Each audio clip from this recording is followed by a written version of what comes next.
Salut à tous, j'espère que vous allez bien. Aujourd'hui on est sur la chaîne d'Ali, comme vous le savez. On change encore millième fois de caméraman. Comment ça va, Djibril? Ça va, alhamdoulilah. Hein.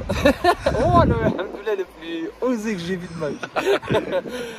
Aujourd'hui on se retrouve sur une vidéo passionnée, puriste comme on pourrait appeler ça. C'est des voitures qu'on voit pas forcément tous les jours, qui commandent à côté très cher maintenant, avec une prépa esthétique. Bon, je regarde à droite parce qu'il y a sur la droite les véhicules, mais en fait je suis juste amoureux. Parce qu'il y a une des deux voitures, c'est la voiture de mes rêves et j'aimerais l'acheter, et pas pour maintenant. Même si ça, là pour l'instant, c'est pas très cher, mais ça commence à monter là fort.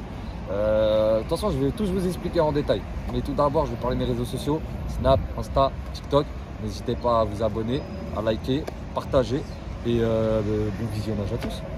Alors aujourd'hui, on se retrouve sur deux modèles juste incroyables. Par contre, faudra juste que, je parle au propriétaire qui est derrière, faudra juste que tu me rappelles le blas, j'ai déjà oublié. Vento VR6. T'aimes bien, Djibril? Ah, j'avoue, ça c'est une voiture, hein. C'est l'histoire de la voiture. En vrai, je connaissais le modèle de vue. De nous, il faudra m'excuser, je ne le connaissais pas sur la bout des doigts. Mais je savais même pas qu'ils l'ont fait en VR6. En fait, viens, je vais t'expliquer.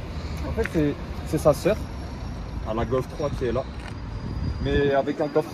Tu vois? Viens, je vais te montrer. On va commencer déjà par les jantes, on va commencer tout doux. On est sur des jantes de Corvette. Bon, c'est pas la plus propre, les autres elles sont très propres par contre. Celle-là c'est pas la plus, mais ça change pas la beauté de la chose, c'est juste incroyable. Comme vous pouvez voir, on ne passe pas un doigt. Pourquoi? Système Lao Family, comme on pourrait appeler ça, enfin le garage de la Lao Family qui font un système de rabaissement de véhicules par air. Tu vois, avec une télécommande. Pour ceux qui sont abonnés sur mes réseaux sociaux, ils m'ont déjà vu tourner beaucoup avec un Golf 5 GTI rouge qui est aussi équipé de ce système, et j'en ai parlé plein de fois sur mes TikTok. Très bien équipé aussi pour l'époque quand même. Hein. Un pot ouvrant. Enfin, je ne sais pas s'il est semi ou s'il est complet, mais en tout cas c'est une très belle avancée pour l'époque déjà. Oh, faut pas oublier. Allez, follow, hein. Ouais, grave. Allez, follow, il met des très belles photos de ses véhicules, et puis voilà. La Old School Family, par contre ça je ne sais absolument pas ce que c'est, mais à mon avis ça doit être un crew. En fait la voiture, vous allez voir dans les deux véhicules plutôt, vous allez voir au fil de la vidéo, ils sont remplis de stickers. De plein de familles différentes. Comme je vous avais dit au début, on est sur un VR6. Donc le sigle il est un peu partout. Il est sur les côtés latéraux. Tu sais, ça fait bizarre, Djibril. T'as vu, normalement, c'est pas écrit au début. Ouais, il me semble que d'habitude, généralement, c'est toujours écrit à l'avant et rarement à l'arrière. Mais je trouve que ça lui rajoute encore plus de style, tu vois. Ouais, grave. Son originalité. J'aime bien à l'arrière. Je sais pas, je trouve que ça change, tu vois. Ça change des autres Volkswagen d'habitude, on voit des Golf, des choses comme ça. Là, ça change beaucoup en fait. Là, on est sur deux Golf en vrai. Même là, par exemple, c'est un Golf, mais comme il a dit l'ancien propriétaire tout à l'heure, avec un coffre. C'est rare qu'on en voit des comme ça en fait, vraiment. Même dans cet état-là. Hein. Après, voilà, la Lao Street Family. J'aime trop les stickers comme ça. Ça, c'est la Lao Family, ceux qui posent les systèmes d'air sur tous les véhicules. Et puis voilà. Je crois qu'ils ont des réseaux sociaux aussi, je sais pas. Je pense en vrai, il faudrait checker sur Instagram. Ouais. J'incite en tout cas pour essayer d'approfondir la connaissance des systèmes par air. Ça doit être quelque chose de beau. Les plaques aussi à l'ancienne. Bon, pour expliquer pourquoi la plaque est carrée, pour pas que les gens se gourrent, c'est qu'on n'est pas sur une plaque moto. Hein. On est sur une plaque, on appelle ça US, tu vois. C'est comme les feux, par exemple, là, c'est pas des feux d'origine européenne, c'est des plaques US. Et il y a beaucoup de gens qui ne le savent pas des fois. Là, pareil. Là, on est sur carrément un coffre, genre ça n'a pas été coupé pour que ça soit carré. Tu vois, c'est carrément une malle de coffre US. Et c'est commence à être compliqué à trouver. On passe à l'intérieur? C'est parti. Alors, la chose qui vous tape le plus à l'œil, je pense que c'est le volant. On est sur un volant de Seat, je peux pas savoir lequel, peut-être un Lupo. Je pense que ça doit être Lupo, mais je peux pas être sûr à 100%. À demander au propriétaire. C'est quoi comme volant? Tu sais, il raconte ses histoires de... C'est quoi le volant? Ah. Ah bah lui. Moi je l'avais dit, j'avais peur de me confondre. Ouais. Ah il est plat. Ok. Mais ouais donc ouais je me suis pas gouré sauf sur les lupeaux, il m'a dit que c'était un peu plus arrondi. Bah après on est sur un VR6 hein. Pour l'époque franchement ça a très bien vieilli hein. On est sur du cuir. Et tu sais on est vraiment sur du cuir moelleux. Ouais, là c'est du vrai cuir. Et tu sens l'odeur du cuir, tu vois ce que je veux dire? Cuir véritable. Aussi tu sais le tableau de bord. Bon je vais faire mal à certains puristes, mais je kiffe l'intérieur de cette Golf 3. Alors que je déteste les intérieurs de voitures d'époque, genre E36, je trouve ça horrible. C'est vrai que après c'est encore autre chose, mais je vois ce que tu veux dire. Mais pour moi c'est juste incroyable. Même regarde sur les panneaux de porte et tout, ils ont fait un petit travail et tout, tu vois. Par contre il y a des choses, faut savoir. Moi il y a les 4 vitres électriques, mais là par exemple t'en as que 2. Tu vois. Ouais. À l'avant ouais, il y a des commandes. En fait elles sont là. Les Golf 3 j'en ai eu des milliards. Pareil à l'arrière. Bon, généralement, justement, quand tu es dans un German style, bah, le dossier il est posé quasiment au sol comme la voiture. Ça, c'est la base. Mais voilà. C'est très bien quali, très confortable. Les tapis aussi en VR6. Ça fait vraiment la diff. Du coup, je me retrouve avec le propriétaire de la Vento. Salut. C'est quoi ton prénom, frérot? Quentin. Enchanté, Quentin. Tu peux nous parler un peu de ton moteur? C'est un VR6 OBD1 2,8 litres, donc avec le rupteur. Et tu développes combien de chevaux avec 174. ça? 174. Ok. Ouais. Là, il est d'origine. Il y a juste un filtre à air Papercross dans la boîte à air d'origine. Et suppression de kata, suppression de pare-flamme et suppression de silencieux intermédiaire. Et j'ai l'autre ligne Magnaflow qui m'attend à la maison. Là, j'ai oublié de m'ignorer quelque chose, je viens de le voir là. T'as un caisson de basse à l'arrière? Ouais, et c'est pas assez, je vais en mettre un deuxième. Ça tape pas assez fort? C'est juste que mon ampli là, il est.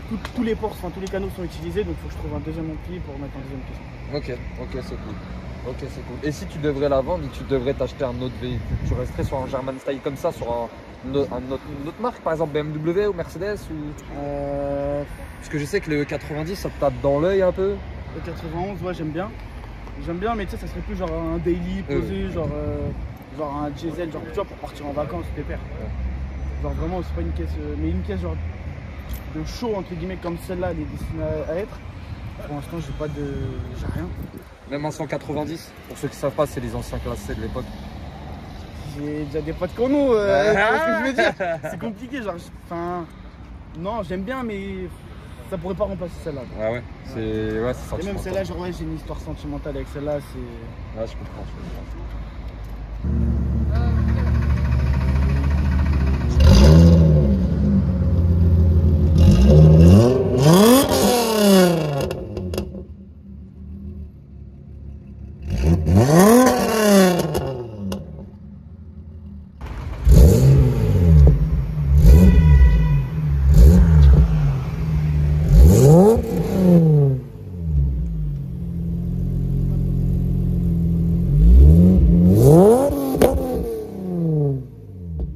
Alors là maintenant, je retrouve sur la G3 qui est juste à côté de moi.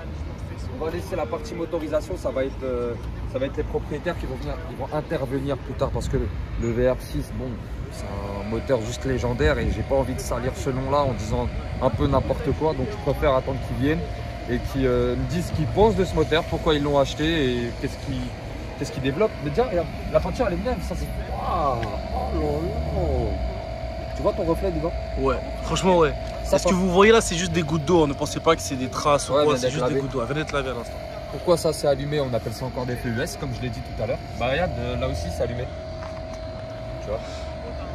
Par contre, ça c'est le German style que je préfère. Jambe BBS en or, enfin couleur dorée plutôt si tu préfères. Pareil, système, je passe pas le doigt. Regarde, je force, je ne passe pas le doigt. Et ouais, on est sur un système de la Lao Family, un système d'air. Je crois qu'il n'y a que eux en Ile-de-France qui font ça, si je ne me trompe pas. Que je sache, ouais, franchement, ouais. Il n'y a personne d'autre qui font ça. Pareil, hein, la Lao Car Street Family, par contre, ça c'est leur team à eux, aux propriétaires du véhicule. Volkswagen Days, grosse dédicace aussi à à cette journée juste après. Je l'ai jamais fait. Moi non plus. Mais tu sais, je vais organiser un putain de convoi si je peux me permettre pour y aller. Et je sais qu'on peut se permettre, crois-moi. Moi je sais qu'on. Ouais, bah oui. Je sais qu'on peut se permettre. Moi aussi je sais qu'on peut se permettre. Ceux qui traînent avec nous savent très bien. Ah, ça va être juste incroyable. Ça va être juste incroyable. Bon, on continue là. Bah, pareil. Déjà très bien équipé pour l'époque. Obligé, hein. Par contre, je sais toujours pas si c'est un demi ou si c'est un entier, genre. Est-ce que Zut, ils s'en trouvent ou ils s'ouvrent complètement? Moi, je poserai la question après. Mais au moins, sur ce modèle-là, on est sur un 3 portes, donc VR6. Juste ce que je trouve dommage, c'est qu'il n'y a pas la baguette notifiée VR6, soit au début ou soit à la fin, comme on a pu l'avoir auparavant, c'est ça. Ouais. Mais sinon, très belle profil. Pareil, la old school family. Et ça, c'est l'Instagram du frérot. Allez follow pour aller voir sa petite G3 du Seigneur. Et regarde là, par contre, ils vont comprendre un peu mieux. Donc regarde le phare. Là, on est sur un... Parce que les Golf 3, c'est plus courant, donc les gens, ils peuvent comparer.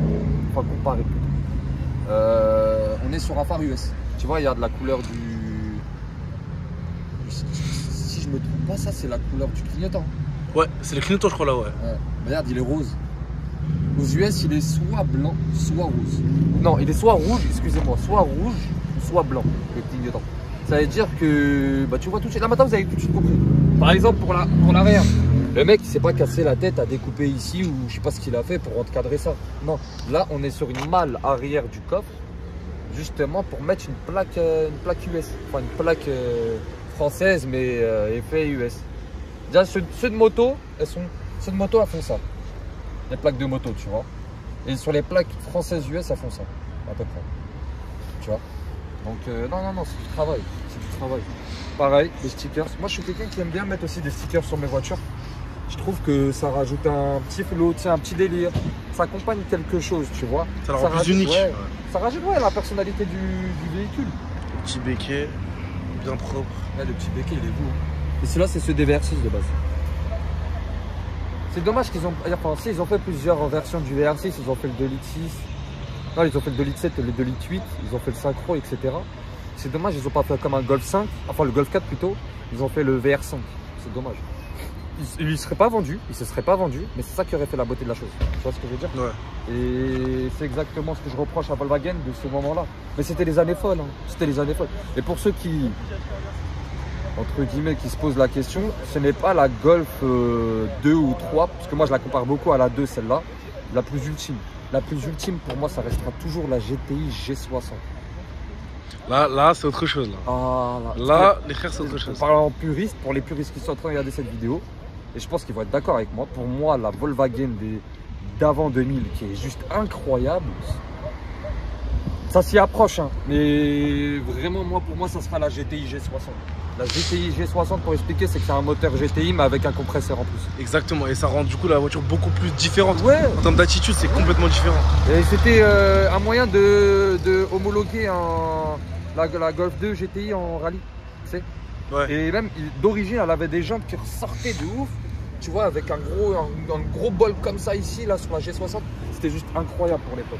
Tiens, je t'ouvre la porte. C'est parti, mon frérot. Voilà.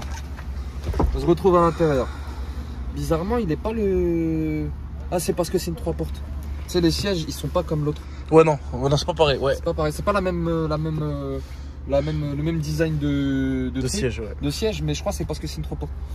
Mais là, ça sent le Golf 3. Là, ça sentait la Volkswagen, la vieille Volkswagen. Là, ça sent la Golf 3. Même s'il y a un sambon, ce que tu veux, ça sent le Golf 3. Mais par contre, celle-là, elle est super bien équipée. Tout simplement parce qu'il y a les sièges chauffants. Généralement, quand tu avais un VR6, bah, elle devait être bien équipée, généralement. Et puis voilà. Ce qui aussi fait la spécificité de ce véhicule. Bon, là, il a changé la couleur du compteur. Hein. De base, normalement, le compteur, il est vert. Tu vois. Enfin, c'est pas... Les aiguilles, il n'y a pas de lumière dans les aiguilles. C'est directement une lumière verte qui affiche tout le tableau de bord. Tu vois ce que je veux dire? Et là, comme vous avez pu comprendre, bah, on est sur une barrière T-barrière. On est en miles, on n'est pas en kilomètre/heure. Tu vois? Ouais.